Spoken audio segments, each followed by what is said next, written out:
रेवाड़ी के गांव जाट सायरवास में दीपक नाम के युवक की संदिग्ध परिस्थितियों में मौत के मामले में पुलिस ने करीबन 20 दिन पहले मृतक की पत्नी के खिलाफ हत्या का केस दर्ज किया था, लेकिन अभी तक गिरफ्तारी नहीं की। मृतक दीपक के पिता और गांव के लोग आरोपी पुत्रवधू की गिरफ्तारी को लेकर पुलिस अधिकारियों के चक्कर लगा रहे हैं।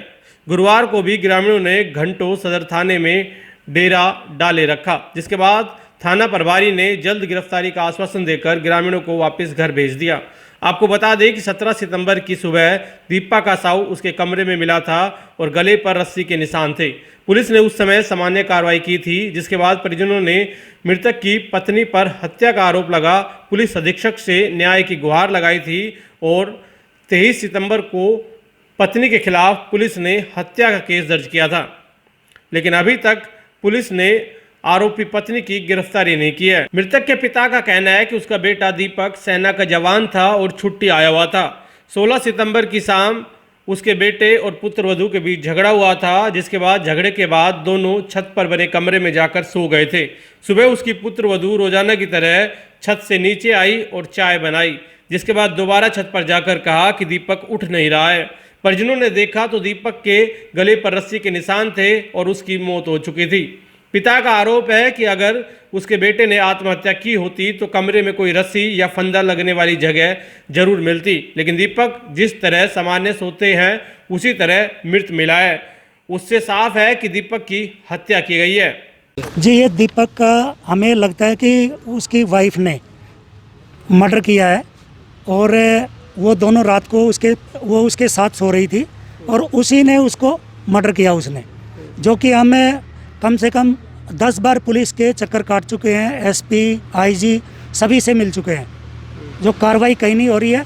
और अभी सेशन कोर्ट में ये मामला गया था, उसमें सेशन कोर्ट के जज ने इसको मर्डर घोषित ठहराया है, जो कि सेशन कोर्ट के जज ने बताया कि इसका गला दबाकर हत्या की गई है।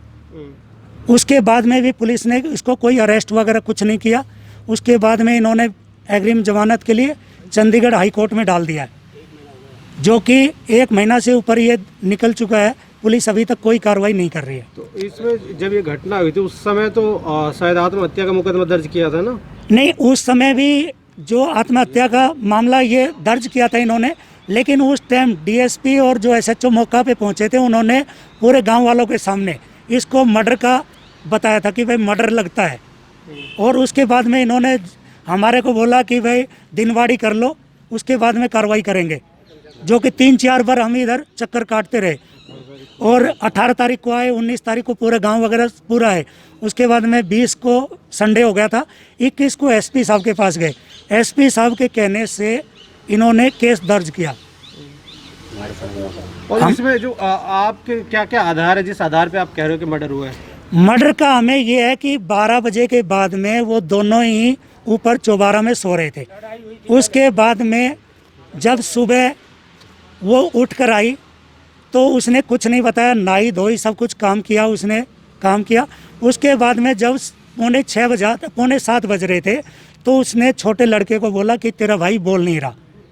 उसके बाद में घर वाले जो पड़ोस के सभी जाकर देखा तो वो मरा हुआ पड़ा था और उसकी पूरा शरीर आंकड़ा हुआ था पूरे, जो कि उसका हत्या जो भी है कम से कम 4-5 घंटा पहले हो चुकी थी। गले पे निशान थे? गले पे निशान थे और गले के ऊपर जो निशान थे उसका कोई रस्सी वगैरह कुछ नहीं था, जो कि फैन भी इतना हाइट पे नहीं है जो कि वो फांसी लगा ले।